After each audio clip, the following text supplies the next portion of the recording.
2 वर्षीय बीएड को लेकर अभी हाल ही में एक जो न्यूज़पेपर में अपडेट आई उसके बाद स्टूडेंट्स बहुत ज़्यादा कन्फ्यूजन्स में है क्योंकि 2 ईयर जो है वो बीएड बंद हो जाएगी। क्या इनकी जो कोर्सेज किए हुए हैं अगर 2030 तक जॉब नहीं लगते हैं तो उनकी जो है वैकेंसी में उनको आउट कर दिया जाएगा। किस प्रकार की क्या अपडेट रहेगी इस रिलेटेड बहुत ज़्यादा जो कन्फ्यूजन्स है। अब साथ जो 4 वर्षीय बीएड है उसका इंटीग्रेटेड प्रोग्राम चलेगा तो उस रिलेटेड जो अभी बीएड में हाल ही में एडमिशन लेने वाले स्टूडेंट्स हैं उनके बहुत ज़्यादा कन्फ्यूजन्स थे। हमें जो पीटीईटी 2023-24 जो भी सेशन में एडमिशन चल रहे हैं उसमें हमें एडमिशन लेना चाहिए या नहीं लेना चाहिए, उस रिलेटेड आपके बहुत ज़्यादा जो कन्फ्यूजन है। ये वीडियो फुल प्रॉपर वॉच कीजिएगा। नई शिक्षा नीति, एनसीटी के रूल्स, एनसीटी की जो प्लानिंग है, आईटीईपी की क्या तैयारियां चल रही है क्योंकि ऑल इंडिया सेंट्रल एग्जाम भी एक लगने वाली है जो 4 वर्षीय बीएड एंट्रेंस एग्जाम में एडमिशन मिलने वाला है। तो उसमें भी वो सारी जितनी भी जो बातें हैं, जो पेचीदगी वाली बातें नई शिक्षा नीति के साथ अटैच करते हुए मैं आपके जितने भी जो कन्फ्यूजन इशू हैं 2 साल बीएड 4 वर्षीय बीएड उसके कंप्लीटली सॉल्व आउट करने वाला हूँ। नमस्कार दोस्तों, एजुकेशन जॉब हेल्पलाइन की एक और हेल्पफुल और लेटेस्ट इंफॉर्मेशन वीडियो में आप सभी का स्वागत है। तो जैसा कि साथियों आपने जो न्यूज़ चैनल अपडेट जो आपने देखी होगी कंप्लीटली, ये जो न्यूज़ कटिंग थी अपने टेलीग्राम पर भी मैंने अपडेट की है क्योंकि मैं टाइम टाइम पर जो चीज़ें आती है उसको अपडेट करता रहता हूँ। उसके बाद आपकी क्वेरीज आती है तो फिर मुझे लगता है तो फिर मैं इसका प्रॉपर वीडियो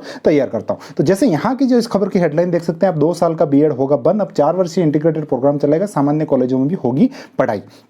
बात यहां से शुरू हो जाती है नई शिक्षा नीति जैसे ही लगती है। नई शिक्षा नीति में एक डेडलाइन ली गई है 2030। इस बात को आप ध्यान रखिएगा, 2030 तक गवर्नमेंट ने जो पहले भी ये बातें क्लियर की थी कि जो 2 वर्षीय बीएड का जो कोर्स है वो बंद कर दिया जाएगा। इनका उद्देश्य ये है कि 12th के बाद जो आपका इंटीग्रेटेड होता है, चाहे वो बीए बीएड है, बीएससी बीएड है, बीकॉम बीएड है, आप जो 12th के बाद जिसकी टीचर बनने की मानसिकता है उसको सीधा सीधा इंटीग्रेटेड कोर्स में एडमिशन देना। 4 साल का कोर्स करता है, उसको ग्रेजुएशन प्लस बीएड की डिग्री इंक्लूड दे देना। क्योंकि आज के अभी की जो सिस्टम में अगर आप करते हैं 3 साल के ग्रेजुएशन करते हैं उसके बाद 2 साल के बीएड करते हैं तो आपका टोटली 5 ईयर का आपका जो है पूरा ड्यूरेशन रहता है। ये सारा काम आपका 4 साल में करवाना चाह रही है गवर्नमेंट और साथ ही चाहती है कि जो शॉर्ट टर्म कोई सोचते हैं ग्रेजुएशन की और कुछ नहीं बचा तो बीएड कर ली, इस प्रकार की जो मानसिकता बन रही थी एजुकेशन सेक्टर में उसको दूर करना चाहता है। इनका मूल उद्देश्य ये है कि आप 12th के बाद ही आपकी मानसिकता होगा आपको ये बनना है तो आप उसमें इस कोर्स में एडमिशन लेंगे और उसके अकॉर्डिंग आपको जो है डिग्री और जो सारी है उसका ऑफर किया जाएगा। तो ये तो कुछ जो सारी बातें थी नई शिक्षा नीति की ये बातें थी, लेकिन अब मेन बात करते हैं कि जो अभी 2 वर्ष बीएड किए हुए, मान लो अभी की वैकेंसी में नहीं लगते या 2030 में हमको ज्यादा टाइम तो बचा नहीं,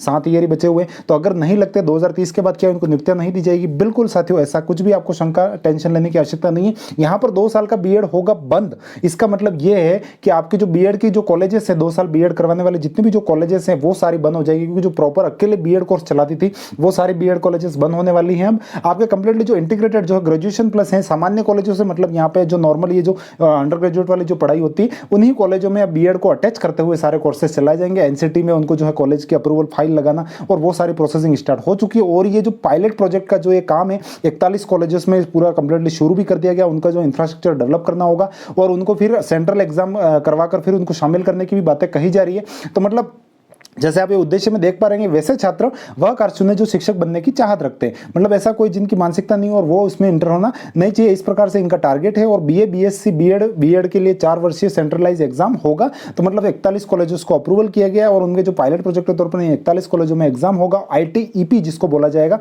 तो एनसीटी के थ्रू ये होने वाला है और नेशनल टेस्टिंग एजेंसी इसके एग्जाम भी बहुत जल्द करवाएगी। मैं भी आपको नेक्स्ट ईयर से ये भी कोर्सेज आपको देखने को मिल जाएंगे कि जो बीए बीएड बीएससी बीएड का सेंट्रलाइज एग्जाम हो रहा है और उसके बाद ऑल ओवर इंडिया में जो है सेंट्रल यूनिवर्सिटीज के अटैच जितने भी जो अप्रूवल्स हैं वो सारे कोर्स में बीएससी बीएड बीए बीएड में शुरू हो जाएंगे। तो अभी हाल ही में जो बीएड कर रहे हैं, मतलब 2 साल बीएड में एडमिशन लेने वाले उन स्टूडेंट्स को एवरेज जो पहले से किए हुए उनको पैनिक नहीं होना। 2030 तो गवर्नमेंट की डेडलाइन है और आज तक ऐसा कभी नहीं हुआ। पहले चाहे 1 वर्षीय बीएड थी वो बंद हो गई, 2 वर्षीय बीएड शुरू हुई तो भी 1 वर्षीय बीएड को आज तक ज्वाइनिंग मिलती है क्योंकि गवर्नमेंट की अप्रूव्ड कॉलेज से आपने बीएड किया। उस समय की तात्कालिक परिस्थितियों में 2 साल की बीएड थी तो आपने 2 साल की बीएड किया। अब उसमें ऐसा थोड़ी है कि आपको 2 साल की बीएड है तो आपको ज्वाइनिंग से वंचित कर दिया जाएगा, इस प्रकार की चीजें रहेगी, ऐसा कुछ भी नहीं है। हाईएस्टली अगर गवर्नमेंट को कुछ ज्यादा ही कुछ चीजों में बदलाव करना है ब्रिज कोर्स लागू कर सकती है, इसके अलावा कहीं कोई नहीं हो, कोई समस्या वाली बात नहीं है। 3 महीने 6 महीने के ब्रिज कोर्सेज हो सकते हैं, उसके अलावा गवर्नमेंट बिल्कुल ही आपके ऊपर नहीं थोप सकते क्योंकि जो कोर्ट के एविडेंस से कई सारी चीजें होती है। अगर आप आज भी अभी भी बीएड करते हैं 2 साल की, ऐसे कोई नियुक्ति की समस्या नहीं आने वाली। ये बात है 2030 के बाद आपकी जो बीएड कॉलेजेस से जो अकेले कोर्सेज करवाती है वो बंद हो जाएंगी। बाकी स्टूडेंट्स को नियुक्ति मिलना वगैरह कहीं कोई नहीं, क्योंकि अधिकतर मामलों में स्टूडेंट्स के फेवर में ही ये मामले रहते हैं और स्टूडेंट्स को इतना कोई ज्यादा पैनिक होने की आवश्यकता नहीं है। बस ये बात है जितनी वैकेंसीज मिल रही है अच्छे से तैयारी करो, जितने जल्दी जॉब लग सकते हो उतने लग जाओ क्योंकि कई सारी चीज़ें आती है। नई शिक्षा नीति में बहुत सारी नई नई चीज़ें इंक्लूडेड हमें देखने को मिल रही है। तो नियमों का फेरबदल होता रहता है लेकिन फिर भी स्टूडेंट्स के फेवर को कई बार देखा जाता है। तो ये कुछ जो सारी बातें थी मैंने मेरा एक्सपीरियंस अकॉर्डिंग आपके साथ शेयर की। वीडियो कैसा लगा कमेंट्स करके बताइएगा। हमारा टेलीग्राम चैनल ज्वाइन कर लीजिएगा, यूट्यूब चैनल सब्सक्राइब करना है, वीडियो को थोड़ा शेयर किया करो, आपके सहयोग की हमें बहुत ज़्यादा जरूरत है। मिलेंगे और किसी नए अपडेट के साथ, तब तक के लिए जय हिंद, वंदे मातरम।